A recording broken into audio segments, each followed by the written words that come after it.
At a crowded event, a billionaire arrogantly refuses to stand when a black judge walks into the room. His dismissive act shocks everyone nearby. What happens next will leave you speechless. The judge, calm and composed, doesn't let his disrespect slide. What she does next is a powerful lesson that no one expected. Stay tuned to see how this unbelievable moment plays out and how the billionaire is forced to face the consequences of his actions.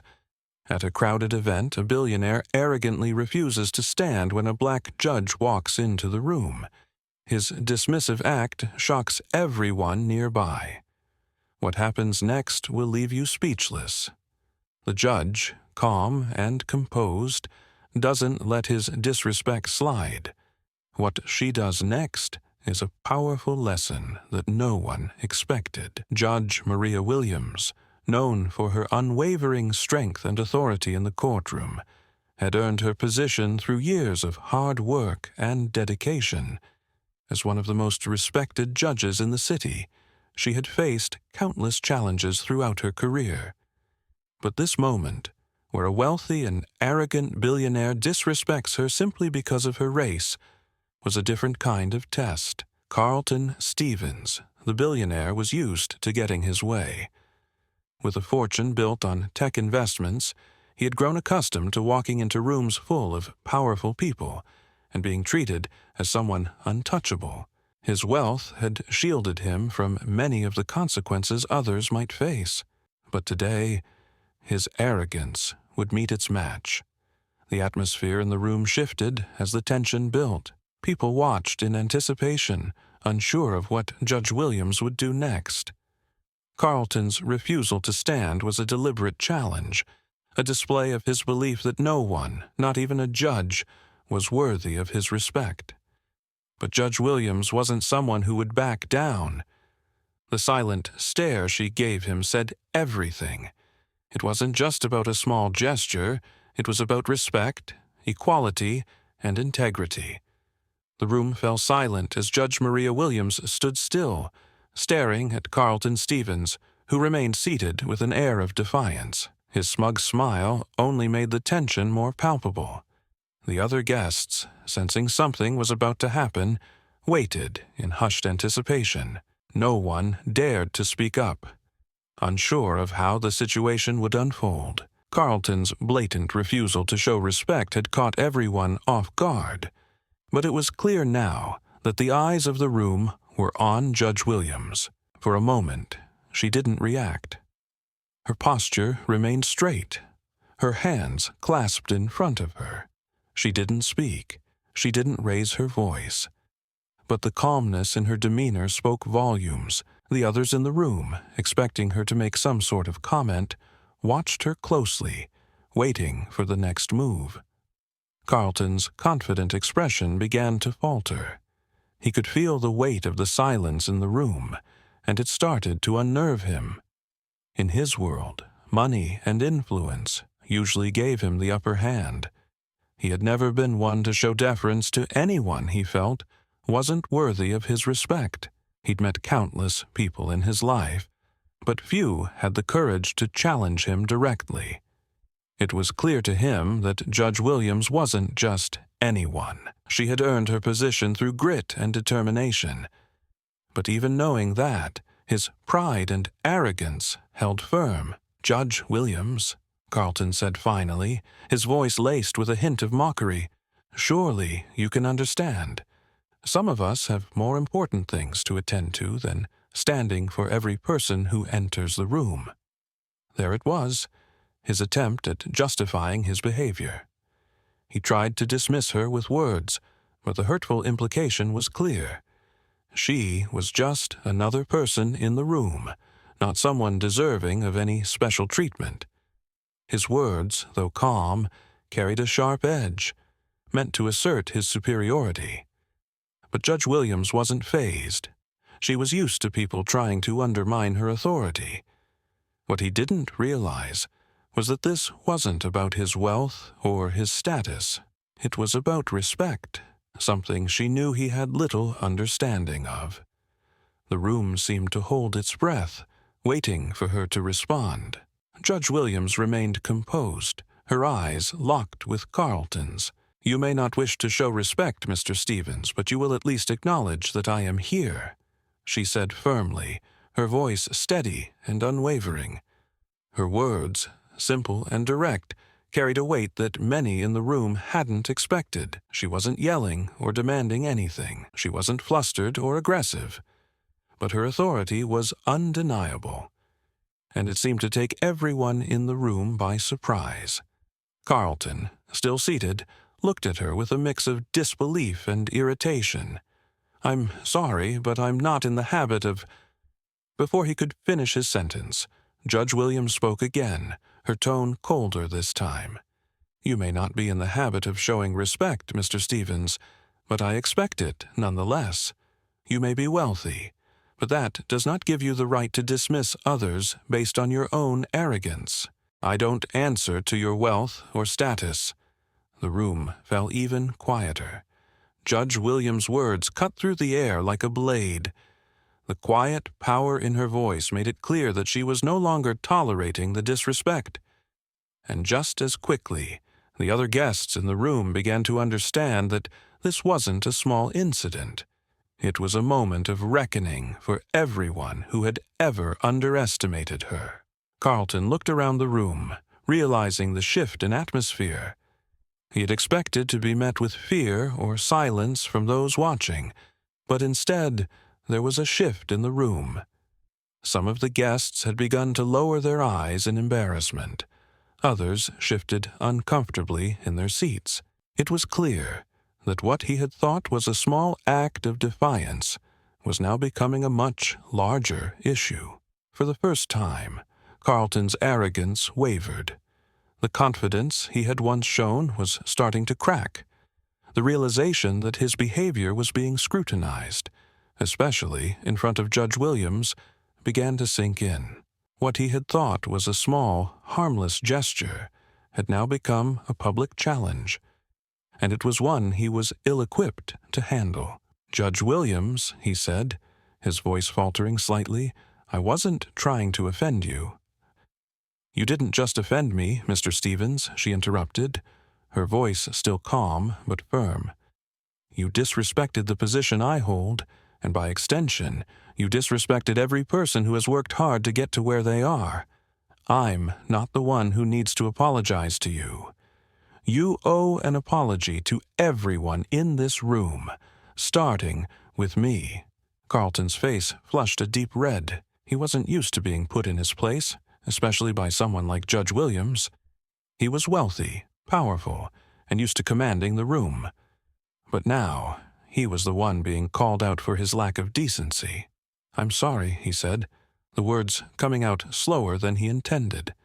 "I didn't mean—" "Your apology isn't necessary," Judge Williams said, cutting him off once again. "But understanding why you were wrong is—" The room, once tense and uncertain, now shifted. Guests began to nod, and some even whispered among themselves. The power dynamics in the room had completely changed. Judge Williams had not only stood her ground, she had reclaimed the respect that Carlton had tried to take from her with a single, calm response. Carlton stood up, his arrogance no longer evident. He knew he had been bested, and in front of a crowd, no less. "I understand," he said quietly, his voice barely audible. He looked at Judge Williams and added, "I'm sorry for what I did. I shouldn't have acted like that." Judge Williams gave him a nod, her expression still calm, though her eyes were firm. "Remember, Mr. Stevens," she said, "true power doesn't come from what you can take. It comes from what you give, respect, dignity, and honor." As the apology left Carlton Stevens' lips, the room held its collective breath. People had witnessed a shift, something that was unexpected and uncomfortable for the billionaire. His facade of control, built on money and power, had come crumbling down in the face of Judge Maria Williams' calm and measured authority. But just as the tension seemed to fade, something else happened, something no one in the room had anticipated. Judge Williams, standing there with her composure unbroken, wasn't done yet. She turned her back slightly, addressing the room as a whole, her voice now carrying to every corner of the hall. "Let me remind you all," she said firmly, "of what respect truly means." Carlton had assumed that his apology, if even reluctantly offered, would be enough to close the issue. But Judge Williams had other plans. She was going to ensure that this moment wasn't just about a rich man being called out. It was a lesson for everyone in the room. "Mr. Stevens isn't the only one here who owes respect," Judge Williams continued. "Many of you, though not as vocal as he, carry the same assumptions in your daily lives. You look at a person like me, black, a woman, someone who had to fight harder for this position, and you think I'm here by luck or because of favors. You assume I'm not capable of handling situations like this. But let me assure you, I've handled much worse. I've earned my place here just as you've earned yours." The room was silent, no one daring to speak. Judge Williams' words hung in the air, her steady voice making sure each word was felt. Carlton, still standing awkwardly beside her, shifted uncomfortably as he felt his earlier arrogance unravel. He hadn't realized it until now, but he wasn't just apologizing to a judge. He was apologizing to a woman who had fought battles, fought them successfully, and was now reminding him and everyone else in the room of their unconscious biases. Her power wasn't just in her position. It was in her ability to confront issues with grace and authority. And for those who think this is just an isolated incident, Judge Williams added, I want you to reflect on how often you let these small actions slide. The little things, like who you choose to acknowledge, who you choose to respect, and who you ignore based on their race or gender. Those are the things that build a culture, and that culture defines how we treat each other. Carlton's face reddened even more, but not from anger this time. It was shame, slowly creeping in as he realized the magnitude of his actions. He had underestimated this woman. His money, his influence. It had never been enough to intimidate her. He had thought that his position would shield him from consequences, but instead he had been confronted by a truth he wasn't ready for. Judge Williams paused for a moment, letting her words settle, then continued. I expect respect from every person in this room, not because of the titles you carry, but because we are all deserving of it. It doesn't matter who you are or where you come from. True power lies in how you treat others, not in what you can take from them. As she finished speaking, something shifted in the room. The other guests, who had been silent witnesses, now began to speak in hushed tones, acknowledging what they had just witnessed. It wasn't just about a billionaire being humbled. It was about the way the system had allowed individuals like Carlton to behave with impunity. Judge Williams had called out the ingrained bias not just in one person, but in the entire room, and in doing so, she had transformed a single moment of disrespect into a universal lesson about equality, dignity, and the need for change. Carlton, still processing everything, had nothing to say in response. His earlier arrogance, the smugness that had colored his words and actions, was gone. He couldn't deny the truth in what she said, nor could he deny how deeply it had affected him. And then, in a move that left the room even more stunned, Judge Williams turned to face him once again. I hope, she said softly, this isn't just a lesson for you, Mr. Stevens. I hope it's one for all of us. That we recognize when we fail to give respect where it's due, and that we correct it. Carlton swallowed hard, finally meeting her gaze. For the first time, he felt a sense of genuine respect for this woman. He had assumed that his wealth and position would always shield him, but here she was, teaching him more in a few minutes than anyone had in his entire life. "I understand," he said quietly, his voice almost apologetic. Judge Williams nodded, her face softening just a fraction, not out of sympathy, but acknowledgment of the truth finally sinking in. "Good," she replied. "Let's all move forward with a better understanding of what it truly means to respect one another." The moment that had unfolded in the room lingered long after it had ended. What had started as an arrogant display of disrespect from billionaire Carlton Stevens had turned into a pivotal moment of self-reflection, not just for him, but for everyone present. Judge Maria Williams had used the situation to show that true strength wasn't just about power or wealth, but about respect, integrity, and understanding the deeper meaning of equality. Carlton Stevens stood still for a moment longer after Judge Williams finished speaking. He could feel the weight of the room upon him. The eyes of the other guests were upon him, not with admiration, but with scrutiny. He had come into this room with an air of superiority, thinking he could get away with anything simply because of his wealth. But now, it was as if the very foundation of his arrogance had been shattered. He had been humiliated, but more than that, he had been forced to confront a truth he had long ignored. His thoughts were interrupted when Judge Williams turned to leave the room. She didn't wait for his apology. She didn't need to. Her dignity and the lesson she had imparted were far more powerful than any words he could offer. But something about her calm strength, her refusal to bow down to his wealth and power, struck him deeply. He was used to getting what he wanted, but she had shown him that there were things far more important than status, things like respect, honor, and equality. As Judge Williams left the room, the silence that followed was deafening. The other guests had been watching closely, and now their reactions were mixed. Some were impressed by her poise and the way she had handled the situation. Others, however, were clearly uncomfortable, realizing that they had silently tolerated the kind of behavior that Judge Williams had called out. It was a reminder that, in a room full of people who prided themselves on their wealth and influence, many had failed to recognize the importance of treating others with dignity, regardless of their background or status. Carlton remained standing, his mind racing. He had thought that by apologizing, he could walk away from the situation without much consequence. But, as he looked around, he realized that the consequences of his actions were far greater than he had anticipated. It wasn't just about what he had done to Judge Williams. It was about the message he had sent to everyone around him.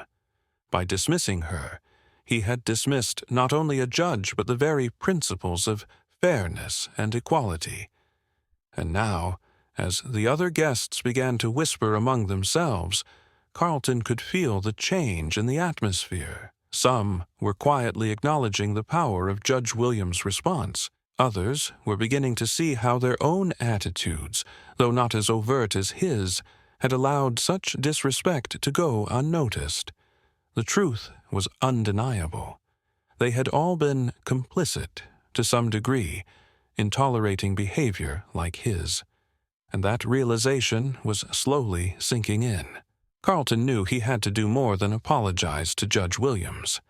He had to change the way he viewed the world, the way he viewed people who weren't like him. Money and power could only take him so far. If he truly wanted respect, he had to earn it, not by intimidating others, but by treating everyone with the same dignity he now realized they deserved. As the guests began to leave the event, Carlton walked over to Judge Williams. She had already begun to make her way toward the exit, but he called out to her. "Judge Williams," he said, his voice sincere, "I owe you an apology, not just for today, but for every time I've ever thought I could walk over people simply because of who I am. You've taught me something I didn't expect. I'm truly sorry for my actions." Judge Williams turned to him, her gaze steady.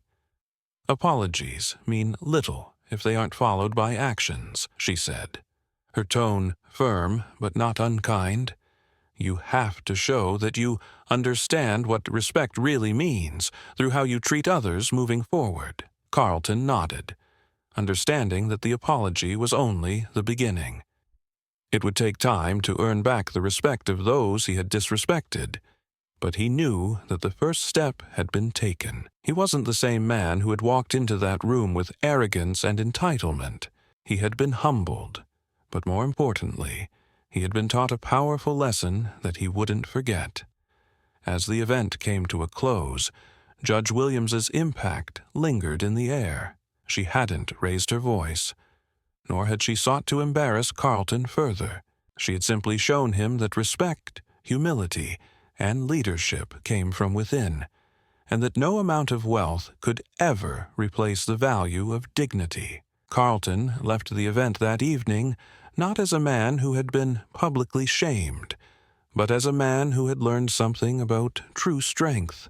Judge Williams had not only stood up for herself, but she had stood up for everyone who had ever been underestimated, disrespected, or ignored. Her leadership was not about enforcing power. It was about instilling a sense of accountability and respect in those who needed it most. The story of Judge Maria Williams and Carlton Stevens serves as a powerful reminder that respect and dignity aren't earned through money, status, or intimidation. They are earned through actions, humility, and understanding. Judge Williams didn't just call out a billionaire's disrespect. She reminded us all of the value of true leadership, one that leads with integrity, not power. Carlton Stevens learned that day that respect isn't something you demand. It's something you give to others, regardless of their race, gender, or social status. And while an apology can go a long way, it's the actions that follow that truly make a difference. Judge Williams showed him, and everyone in that room, that leadership is about doing what's right, not what's convenient. What about you? Have you ever found yourself in a situation where you had to stand up for respect or face the consequences of your actions? How did you handle it? Share your thoughts with us in the comments below. If this story inspired you, don't forget to like, share, and subscribe for more powerful stories that challenge perceptions and encourage change. Thank you for watching, and we'll see you in the next video where we continue exploring the moments that shape our world.